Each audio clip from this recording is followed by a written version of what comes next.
So today we're going to work on our orange creamsicle pie. To start with, we'll want to begin our mise en place and get all of our ingredients and equipment out before we begin. For the shortbread crust, we're going to need 6 ounces of finely crushed shortbread cookies and 2 tablespoons of melted butter. We're also going to need 2 packages of cream cheese that we've gotten out, softened to room temperature.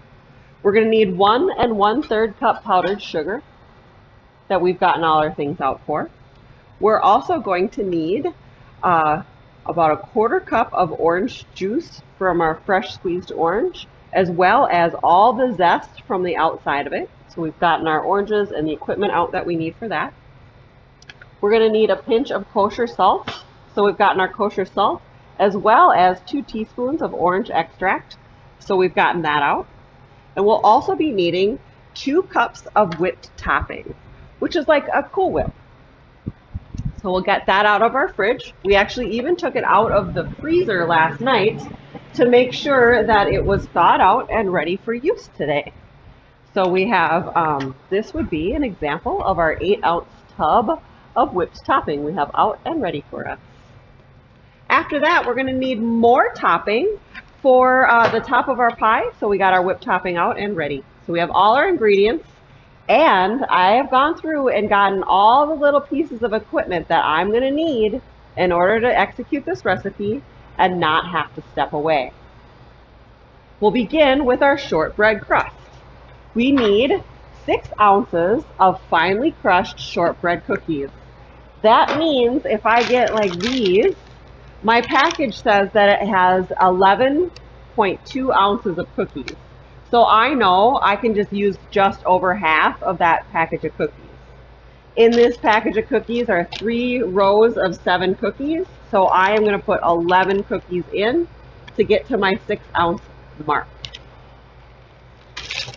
We'll go ahead and get our 6 ounces of cookies prepared. I can get a scale out even if I want to, or I can just count out my 11 cookies because I did the math just with my packaging. So I can do that. I can trust my math packaging. Or I can just go ahead and weigh them out because I like to do that. So 6 cookies, we need 11 cookies, 10 cookies. Add my last cookie and it gives me exactly 6.5 ounces of cookies. So we know 11 cookies is just right. All right, we're going to go ahead and dump that right in our food processor. This is just a different type of blender where the bowl, has the blending cup looks more like a bowl versus the tall blender. You could crush these in a bowl, team. You could crush these in a Ziploc bag with maybe a rolling pin. So there's all sorts of options for you there. And we'll just go ahead and take these down to a fine crumb.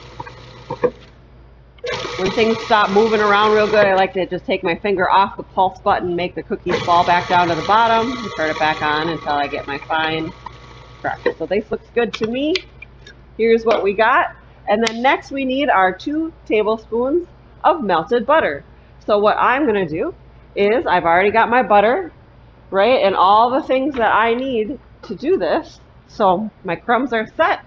I just go ahead and take my butter that I set over by my food processor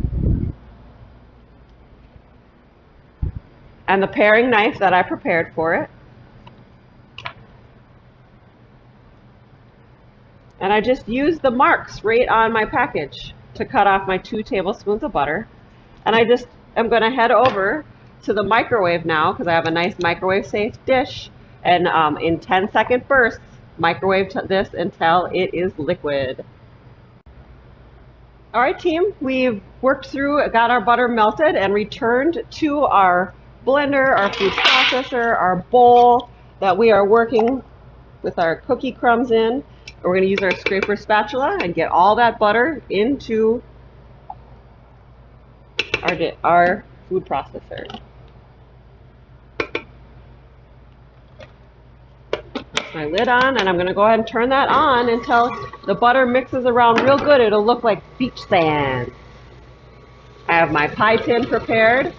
And I've got myself this measuring cup that has a nice flat bottom with no lip and a nice like 90-degree angle. This is what I'm going to use to push my cookie crumbs down with. All right, we got some butter just kind of holding out in the middle here, so I'm going to use my scraper spatula to help redistribute just a smidgen.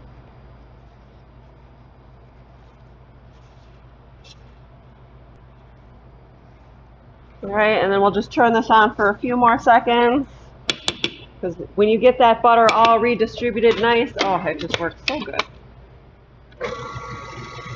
All right, you see in our food processor, we got our butter distributed. It looks like beach sand. It's perfect. So I'll remove my blade and start working in my pie tin, right? So I'm going to take my pie tin and I'm going to take my scraper spatula and put 100% of what's in my bowl into my pie tin. Now in this recipe, I like a little bit deeper, bigger pie tin than this, but also at the same time, I kind of like this little one too, because everything looks like it's so grand. It looks so nice. All right, so I've got all my stuff out of my bowl. I could even take one more swing at it.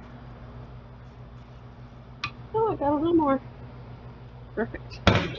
And I'll use my spatula to just kind of spread it out a little, make it a little bit even.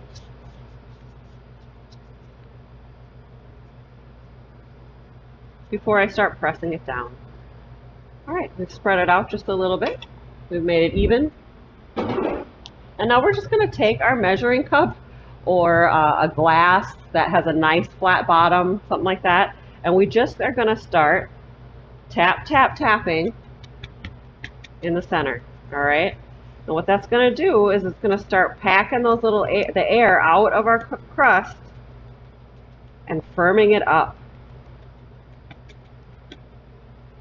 You could absolutely substitute in a different type of pie crust here. This is a fun shortbread crust. Shortbread cookies. All right. So I just keep patting and smoothing and, whoop, but I got too crazy there. So if something comes up, it's no big deal, right? Because you're just patting, putting it back together. So there, fixed it. Pat, pat, pat. And I just work my way all the way around, over and over, until I pack all those little air bubbles out.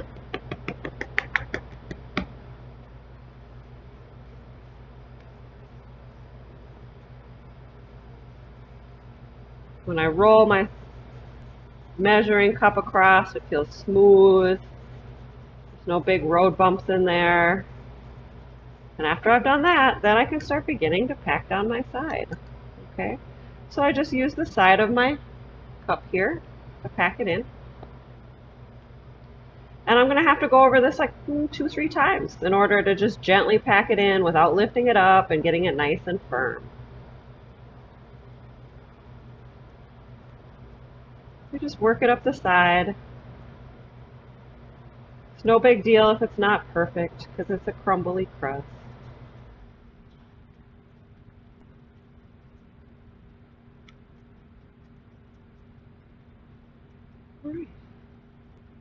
If you really want, you could stick your little fingers in here now, but it's not necessary. It usually just makes more messes.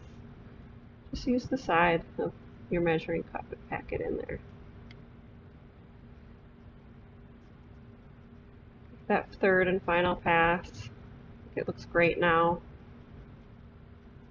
Now we have our prepared pie crust, and we just move on to the very next step, which is making our orange creamsicle pie filling.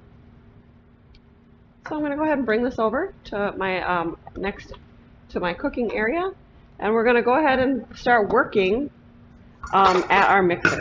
So team, you can use a hand mixer. You could microwave your cream cheese just a tiny little bit to get it a little extra soft. And you could do all the mixing by hand. So that's completely an option for you. Our first direction tells us we need 2 packages of cream cheese softened to room temperature, and in a large bowl, I'm supposed to beat this cream cheese until it's light and fluffy. So as a team, we're going to do a little multitasking here, and we're going to start beating our cream cheese and let that work while we begin to mix or begin to measure our powdered sugar. So I'm just over here, I'm going to open up my cream cheese that's been softened to room temperature. I have my scraper spatula at the ready because, again, any cream cheese left over on this package should be returned or turned into the recipe. It should not be turned into trash. Okay, I'll let you watch me open these. Watch me struggle.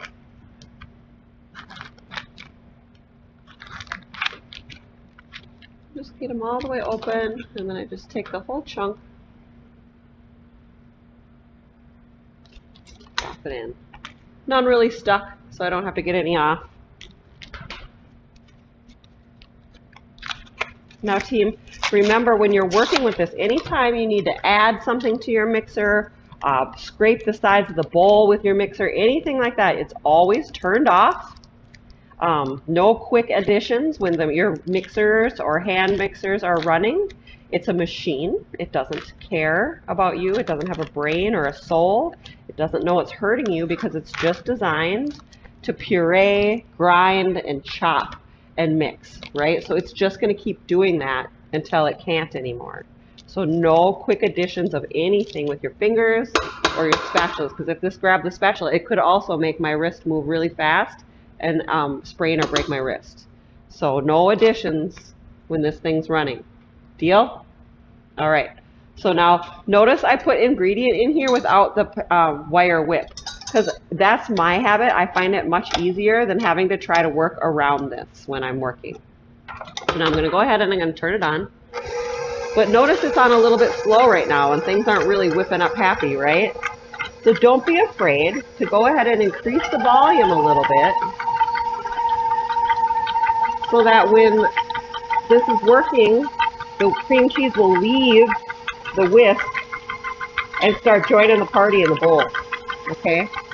So while this is getting light and fluffy and mixed up, let's come over here and work and get our powdered sugar measured, all right? So we are done with our butter. We can return that to the fridge. Put any wrappers we have in the trash, and we can start to measure our powdered sugar.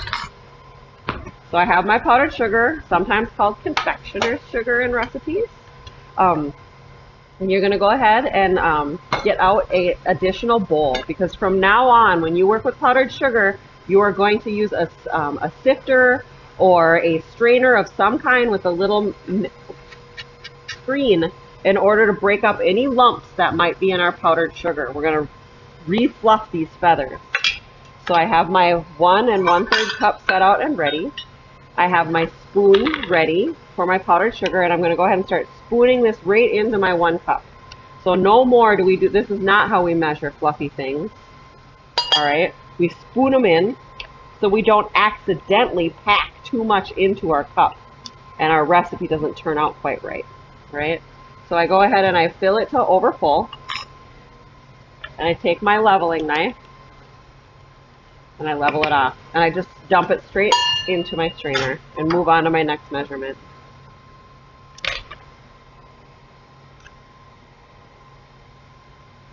Fill that to overfull, level it off, moving forward. Put our powdered sugar lid back on, put it away.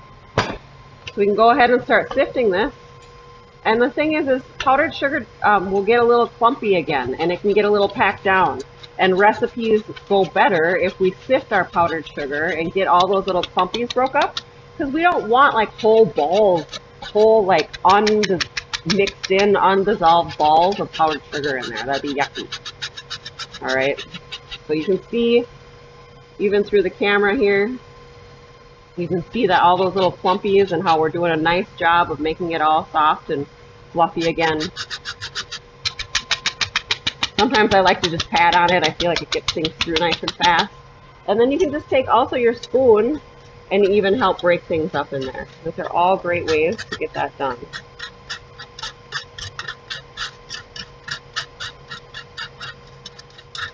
All right. So you can see how we look at those are would stay like unmixed. So we got all that through. Great. Good job for us. We got our powdered sugar measured. Let's check in with our cream cheese.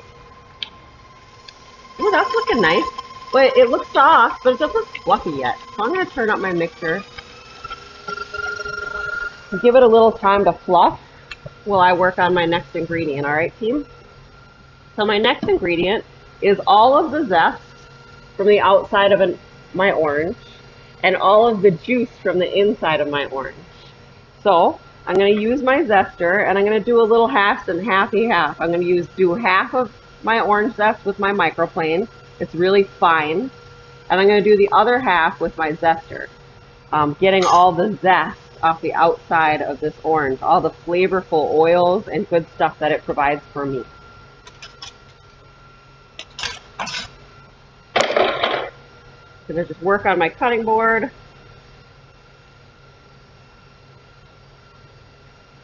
And then once I get down to that like white part of the orange, I don't want that part. All I want is this yummy orange covering on the outside, full of oils and flavors.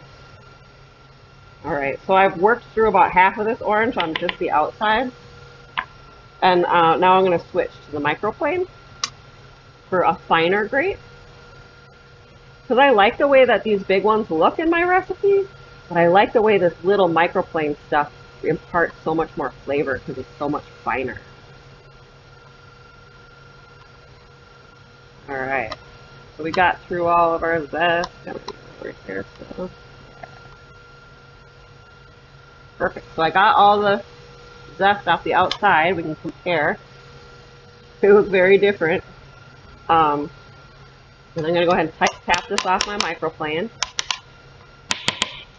And I have my bench scraper where I can put this into a little pile while I work with my other stuff. All right, let's check in on our cream cheese. Oh, that looks fluffy now. That looks great. I'm going to shut it off. And I'm going to go ahead and get my orange juiced. I'm going to start with the one I already zested because hopefully that has a whole quarter cup worth of juice in it. If it doesn't, I'll have to head into the other one. So we'll go ahead. I'm going in for a bridge hold here, and I'm making my cut. I'm doing it from flower to tree, where they pull it off, right? So we're doing it that direction. And then I'm going to go ahead and quarter it again. And just because I know my juicer, I know that it doesn't fit this huge, humongous orange here. So I'm going to go ahead and take them down just a little bit more. Just to save me some time, I'm going to cut them all at one time. That's all. I have my liquid measuring cup prepared. Mise en place, getting everything in its place. I'm just going to start squishing them out.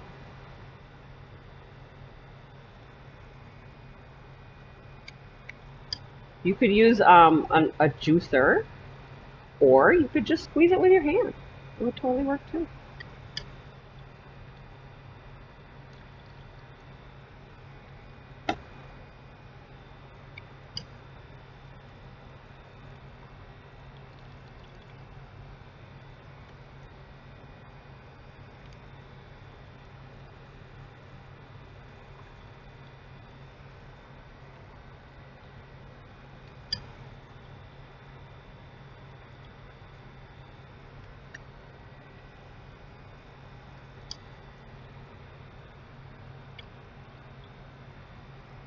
Getting close. I think we're gonna make it.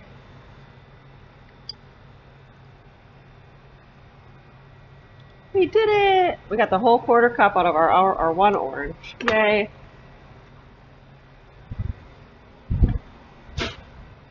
And then I'm gonna just go ahead and store all my zest right in my orange juice cup.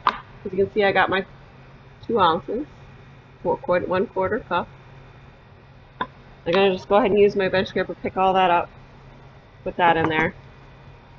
My next ingredient calls for 2 teaspoons of orange extract.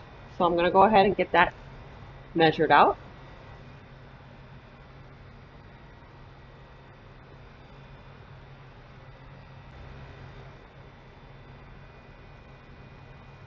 I want you to fill your teaspoon all the way to the top.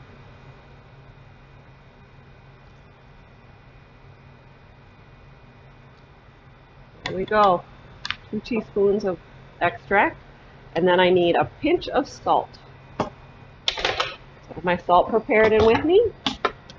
And I even just have, I'm going to use my spoon. I'm just going to get my pinch of salt.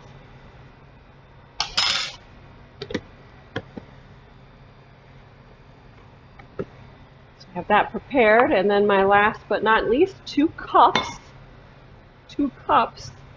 of my whipped topping. And I'm going to practice some first in, first out, right? And I'm going to use any open container of whipped topping I have first. And so I'll grab that, grab my dry measuring cup.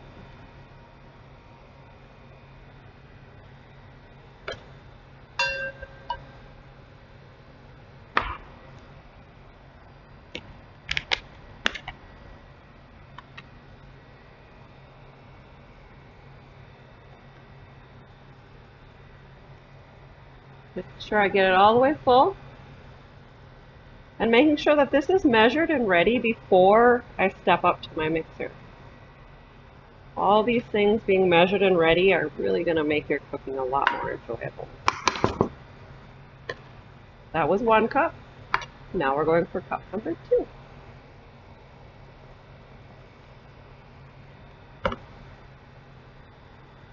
Didn't quite make it, so we'll be able to open up that unopened container.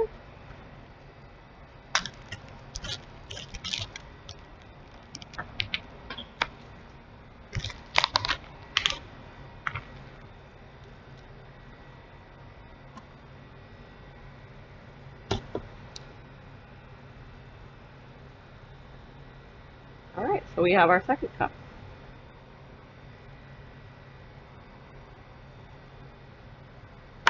Now we can step up to our mixer with our powdered sugar, our whipped topping, and our orange juice, zest, extract, salt mixture.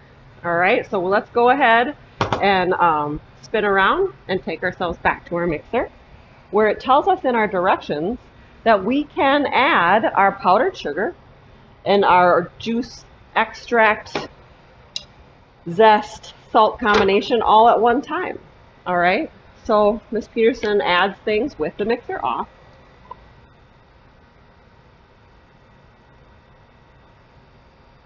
There we go, get you focused. And notice here I still grab my spatula and get everything out. All of that back into my recipe. Okay. And then it says I can dump all my powdered sugar in at one time. And with that in mind, then I'm not going to turn this thing on full blast. I'm going to turn it on a little slow so I don't have a big, right? And we're just going to turn it on a little slow, let it start to mix, keep the powdered sugar from flying around.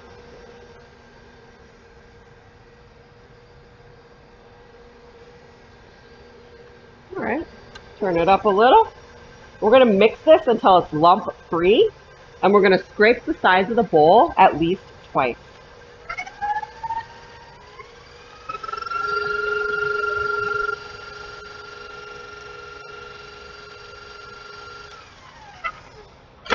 Scrape number 1.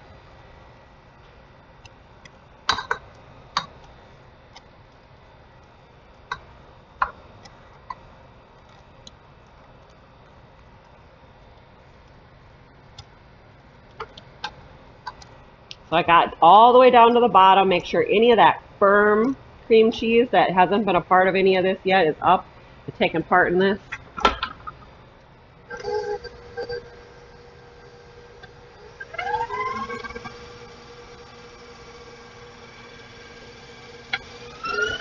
And then I'm going to get, like I said, we're going to keep whipping it until it's lump free. Any lumps that we leave behind will be lumps in our pie. I can see everything's becoming smooth now, almost to where I'd say, yep, I think that's ready. The only lumps I see are the zest. So that means I got to make sure I get in there and give it full scrape number 2. We can't scrape it while it's running. It will get hurt like that. So we're going to shut it off and scrape all the way to the bottom. Getting everything into this recipe.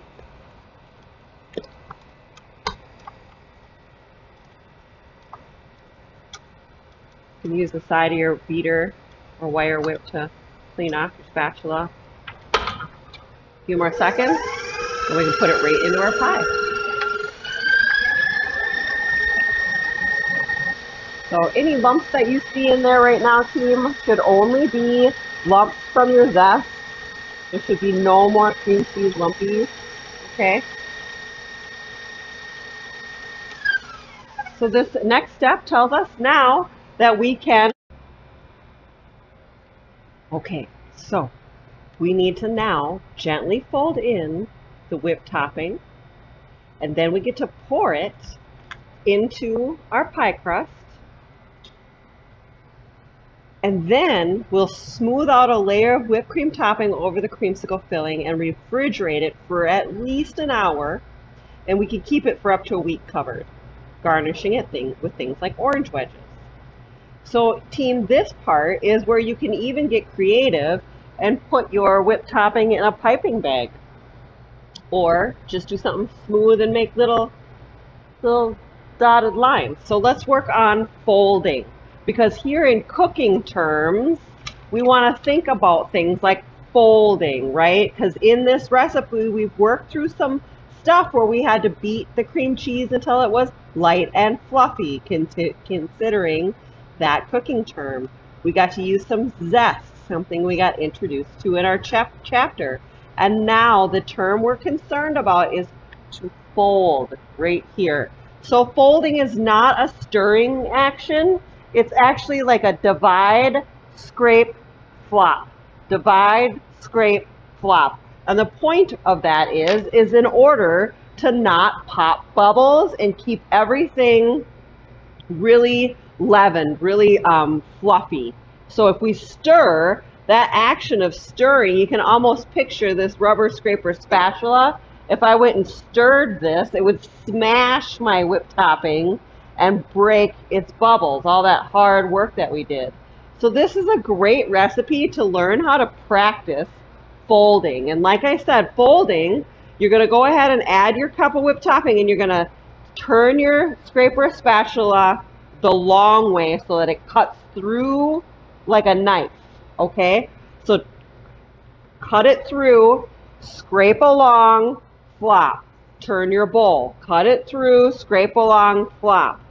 Turn your bowl, cut, scrape, flop. Turn your bowl, cut, scrape, flop. Just keep going. So we're gently folding this whipped topping into our recipe, right? So see how I just divide it in half and scrape along the bowl. So we're just really gently adding this to our recipe so we don't pop the bubbles, so we keep it all light and fluffy. And we're just gonna fold to combine, okay? Fold until the whipped topping is well combined through there.